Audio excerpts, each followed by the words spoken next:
Hello, my name is Lal Sharma and today I am going to present a presentation on pre-emphasis and de-emphasis and FM radio and stereo broadcasting. So let's start. Pre-emphasis and de-emphasis in FM systems. Pre-emphasis. The noise suppression ability of FM decreases with the increase in frequencies.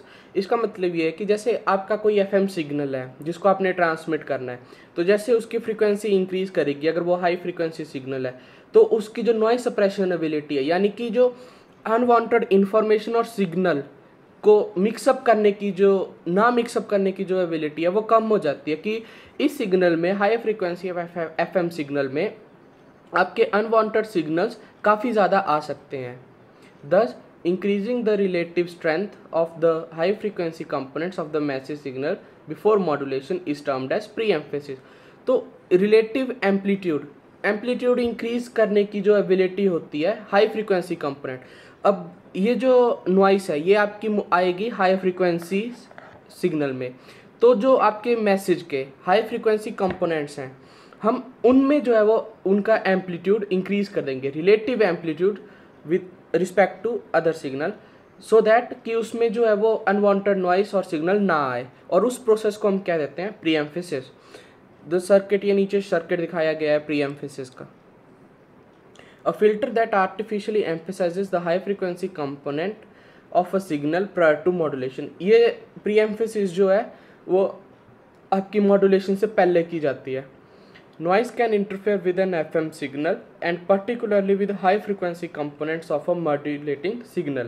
तो noise जो, जैसा कि मैंने बोला कि noise जो है वो इंटरफेयर करती है आपके सिग्नल के साथ, लेकिन जो सबसे ज़्यादा इफेक्ट उसका होता है, सबसे ज़्यादा जो वो इम्पैक्ट करती है वो आपकी करती है हाई फ्रीक्वेंसी कंपोनेंट्स पे, उसी मॉड्यूलेटिंग सिग्नल के। In the de-emphasis circuit, by reducing the amplitude level of the received high frequency signal by the same amount as the increase in the pre-emphasis is termed as de-emphasis।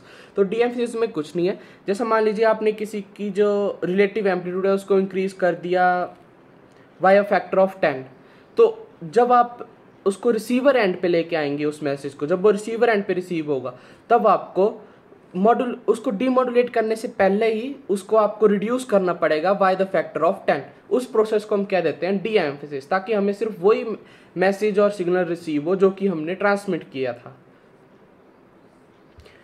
N inverse operation is performed by a filter placed after the demodulation.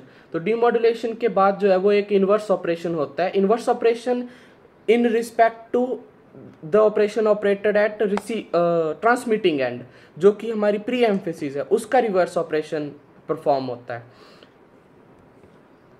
The pre emphasis process is done at a transmitter side while the de-emphasis is done at receiver side।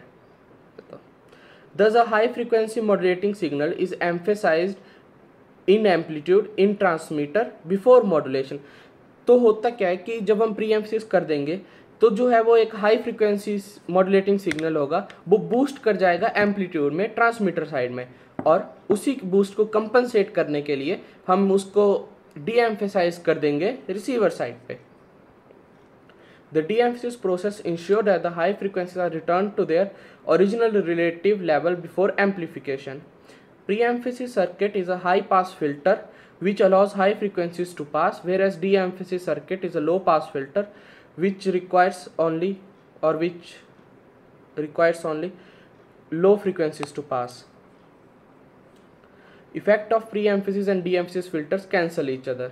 तो जैसा कि मैंने बोला कि ये एक reverse operation है pre emphasis का, तो रिवर्स ऑपरेशन है तो ऑब्वियसली इनका इफेक्ट जो है वो आपस में कैंसल आउट करेगा, वरना इसका कोई फ़ायदा नहीं है कि हम प्री एम्फेसिस करें और बाद में डी एम्फेसिस करें। क्योंकि मान लीजिए अगर हमने pre emphasis by factor of 10 की और डी एम्फेसिस हमने वाई फैक्टर ऑफ 9 कर दी, तो जो वाई फैक्टर ऑफ जो एक फैक्टर 1 आपका बचा वो फिर आपको सिग्नल में अनवांटेड नॉइस वही क्रिएट कर देगा, तो इसलिए हम उसको इनका जो इफेक्ट है वो 1 नहीं होता है, nil. A simple low pass filter can operate as a de emphasis circuit. The combined effect of pre-emphasis and de-emphasis is to increase the signal to noise ratio for high frequency components during transmitter so that they will be stronger। तो इनका जो purpose क्या है कि हम इनको क्यों use करते हैं, वो सिंपल है कि हम इनकी signal to noise ratio increase करना चाहते हैं कि हमारा ज़्यादा से ज़्यादा सिग्नल ट्रांसमिट हो कम से कम नॉइस में, तो इसीलिए ताकि वो स्ट्रॉन्गर हो और उनके अंदर काफ़ी कम नॉइस है। अब हम स्टार्ट करते हैं एफएम रेडियो ब्रॉडकास्टिंग।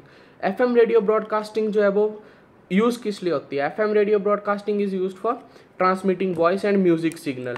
तो इनकी बैंडविड्थ जो होती है वो होती है 15 किलो हर्ट्ज़ की, और इनकी जो रेंज होती है वो होती है 88 to 108 मेगाहर्ट्ज़, जो कि हमारे रेडियो चैनल्स भी होते हैं। तो आपने ये नोटिस किया होगा कि जो हमारे रेडियो चैनल्स होते हैं उनकी भी स्पेसिफिक रेंज होती है 88 मेगाहर्ट्ज़ से 108।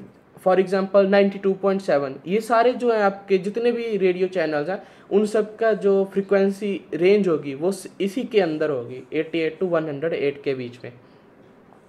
और super heterodyne receiver with intermediate frequency, और उनकी फ्रीक्वेंसी होती है रिसीवर्स की 10.7 megahertz. Introduction: radio broadcasting is a one way wireless transmission that transmits audio through air as radio waves from transmitter to the antenna.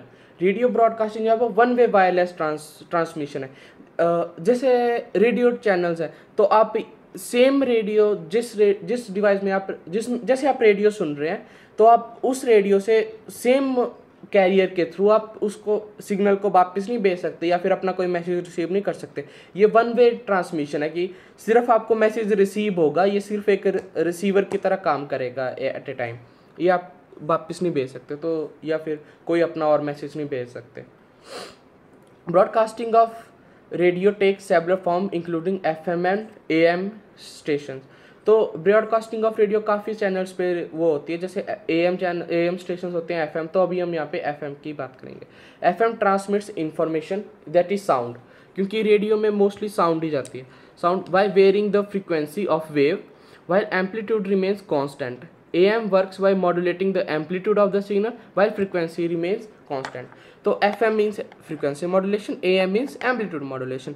तो FM जो है वो आपकी frequency को change करेगा, vary करेगा, और amplitude उसमें constant रहेगा, और AM उसमें क्या होगा, AM frequency उसमें modulation में कि आपका जो amplitude है वो change करेगा while जो आपका frequency है वो constant रहेगी। Operating condition: FM radio has a higher spectrum with ranges between 88 megahertz to 108 megahertz. तो इनका जो पॉसिबल मोड ऑफ फेलियर क्या है कि ये फेल हो सकते हैं, तो कैसे फेल हो सकते हैं, ऐसा क्या फैक्टर है जो इनको इफेक्ट करेगा कि ये फेल कर जाए? तो उसका सिर्फ एक ही फैक्टर है, वो है नॉइस। और ये ब्लॉक डायग्राम है super heterodyne FM radio receivers की। तो अब एफएम रेडियो रिसीवर्स को मैं एक्सप्लेन कर देता हूँ। A radio receiver is the opposite of radio transmitter. It uses an antenna to capture radio waves. ये जो है वो एक एंटीना के यूज़ करता है रेडियो वेव्स को, कोई भी सिग्नल है उसको कैच अप करने के लिए, और process those waves to extract only those waves that are vibrating at a desired frequency. जैसे आपने सेट कर दिया 92.7 मेगाहर्ट्ज़ पे आपका जो रेडियो एंटीना उसको रिसीव करेगा, और जितनी आपने फ्रीक्वेंसी सेट की होगी वो सिर्फ उसी फ्रीक्वेंसीज को आपको, मतलब उसी साउंड को आपको सुनाएगा। उसको हम कह देंगे डिजायर्ड फ्रीक्वेंसी। सिर्फ उन्हीं को ही लेगा जो हमें चाहिए, जो हमने सेट किया कि इस रेंज की फ्रीक्वेंसी हमें चाहिए, और बाकियों को बाहर एज अ वेस्ट जाने देगा। Amplifies the audio signal and finally place them on speaker. Antenna अब उसके various components. Antenna captures the radio waves. Typically the antenna is a simply a length of wire. एक simple तार होती है, आपने देखा होगा रेडियो में भी, या तो एक सिंपल ऊपर को, जैसे कार्स में भी लगा होता है कईयों में ऊपर को। When this wire is expose to radio waves the waves induce a very small alternating current in the antenna. अब नीचे अगला कंपोनेंट है RF amplifier, a sensitive amplifier that amplifies the very weak radio frequency signal from antenna so that the signal can be processed by the tuner. A sensitive amplifier that amplifies the very weak radio frequency, जो काफ़ी weak radio frequency होती है, जैसे कई बार आपके जो mode of transmission है उसमें प्रॉब्लम आ जाती है, तो वो कई बार काफ़ी वीक हो जाता है सिग्नल, तो ये उसको एम्पलीफाई कर देता है ताकि वो ट्यूनर जो है आपका वो उसको एम्पलीफाई कर सके। अब tuner, a circuit that can extract signals from a particular frequency from a mix of signals of different frequencies. On its own, antenna captures radio waves of all frequencies and sends them to RF amplifier, which dutifully amplifies them all. Unless you want to listen to every radio channel at the same time, you need a circuit that can pick out just the signals for the channel you want to hear. That's the role for tuner. जैसा कि मैंने बोला कि antenna जो है वो आपका receive करेगा 90, जैसे आपने मान लीजिए आपने सेट कर दिया कि मेरे को सुनना है 92.7, तो एंटीना रिसीव करेगा, तो जो भी रेडियो सिग्नल्स होंगे एंटीना उन सबको रिसीव कर देगा। फिर जो आरएफ एम्पलीफायर है आपका, आरएफ एम्पलीफायर क्या करेगा कि उन सबको एम्पलीफाई कर देगा, क्योंकि कई उनमें वीक भी होंगे, तो क्या पता ट्यूनर उनको प्रोसेस ना कर पाए, तो वो उनको एम्पलीफाई कर देगा। और फिर आगे ट्यूनर का काम आता है। ट्यूनर का काम ये है कि वो सिलेक्टेड फ्रीक्वेंसीज को आगे प्रोसेस करेगा कि जो हमें चाहिए। जैसे अब रेडियो सिग्नल्स तो बहुत सारे होंगे, अब 88 से लेके 108 के बीच में बहुत सारे रेडियो एफएम आएंगे जो कि वो रिसीव कर सकता है रेडियो सिग्नल्स, ठीक है। बहुत सारे रेडियो सिग्नल्स आएंगे जिनको वो रिसीव कर सकता है, तो हमें चाहिए सिर्फ 92.7। तो ये ट्यूनर का काम है कि वो हमें सिर्फ 92.7 ही आउटपुट में देगा, बाकी सब बाहर डिस्टॉर्ट कर फेंक देगा। जो detector responsible for separating the audio information from the carrier wave. अब हमेशा जो है कोई भी सिग्नल है तो उसके साथ एक मैसेज सिग्नल होता है और एक होती है कैरियर वेव। तो जो अब हमारा डिटेक्टर है उसका काम ये है कि वो ये डिफाइन करेगा, ये डिटेक्ट करेगा कि इनमें से कैरियर वेव कौन सी है और ऑडियो इन्फॉर्मेशन कौन सी है, और वो इनको आपस में सेपरेट करेगा। और फिर आगे हमारा आता है ऑडियो एम्पलीफायर। तो ऑडियो एम्पलीफायर का काम है कि जो वीक सिग्नल होगा, ऑडियो सिग्नल, जैसे वीक इनपुट सिग्नल आपने ट्रांसमिट किया with high frequency carrier wave, तो सिग्नल तो पहुंच गया लेकिन वो थोड़ा वीक है, तो उसको जो हमारा ऑडियो एम्पलीफायर है वो उसको एम्पलीफाई कर देगा ताकि हमें वो क्लियर सुनाई दे और अच्छा है। तो वो काम होता है हमारा ऑडियो एम्पलीफायर का। और आगे सिंपल स्पीकर। अब हम बात करते हैं एफएम स्टीरियो ब्रॉडकास्टिंग की। Many FM stereo stations transmit music programs in stereo by using the outputs of two microphones. The pilot tone at a frequency of 19 kHz is added to the signal for the purpose of demodulating the DSB-SC AM signal, double sideband suppressed carrier wave AM signal. The monophonic FM receiver can recover the summoned signal L plus R by using the conventional FM demodulator. Hence, the FM stereo broadcasting is compatible with conventional FM. FM stereo transmitter. FM transmitter is a whole unit which takes the audio signal as an input and delivers the FM wave to the antenna as an output to be transmitted.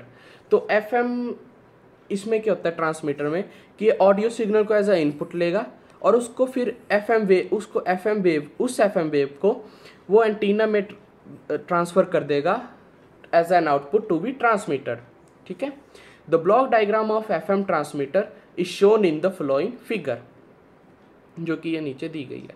The working of FM transmitter, the audio signal from the output of a microphone is sent to the pre amplifier which boost the level of modulating signal. वही जो हमने पहले उसमें receiver and में भी किया था कि वो एम्पलीफाई कर देते सिग्नल को ताकि वो ईजी हो जाए।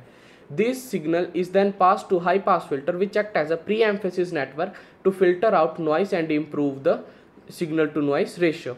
वही हम प्री एम्फेसिस कर देते हैं ताकि हमारे में उसमें ज़्यादा नॉइस ना आए और वो अच्छा सिग्नल जो है वो ट्रांसमिट हो जाए। This signal is far to FM modulator circuit. The oscillator circuit generates a high frequency carrier which is sent to the modulator along with the modulating signal. Several stages of frequency multiplier are used to increase the operating frequency. और आगे हमारा FM stereo receiver. तो FM stereo receiver जो है उसके 3 major sections होते हैं, mono mode, stereophonic mode, section common to both mono and stereophonic mode. The section that is common to both mode is standard FM receiver that recovers the modulating signal.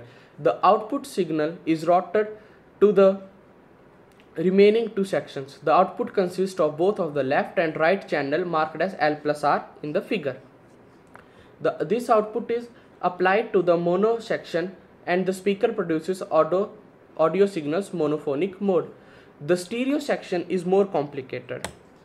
It uses three filters to extract L plus R and L minus R signals and the pilot carrier from the discriminator output. The L plus R signal is obtained from the low pass filter, which contains frequencies between 50 Hz to 15 kHz. This signal delayed for a fixed time before applying it to the matrix and the de-emphasis network. This is done to simultaneously get the L plus R and L minus signal to the matrix. A band pass filter is used to extract the L minus R signal varying between 23 to 53 kHz. It is a DSB signal, double sideband. This signal is applied to an AM detector to demodulate. The transmitter uses a 38 kHz carrier signal to get a DSB-SC signal from L-R signal. Thus, at a receiver, a carrier of 38 kHz is required to demodulate the L-R signal. The pilot carrier of 19 kHz is attracted using another bandpass filter. This pilot carrier is given to the frequency doubler, which doubles the frequency to 38 kHz. After amplification of this, the AM detector detects the L-R signal, which is carrier. It is applied to the AM detector matrix. At some time is taken for the L-R signal to demodulate. The L plus R signal is delayed so that the L plus R and L-R reach the matrix at the same time.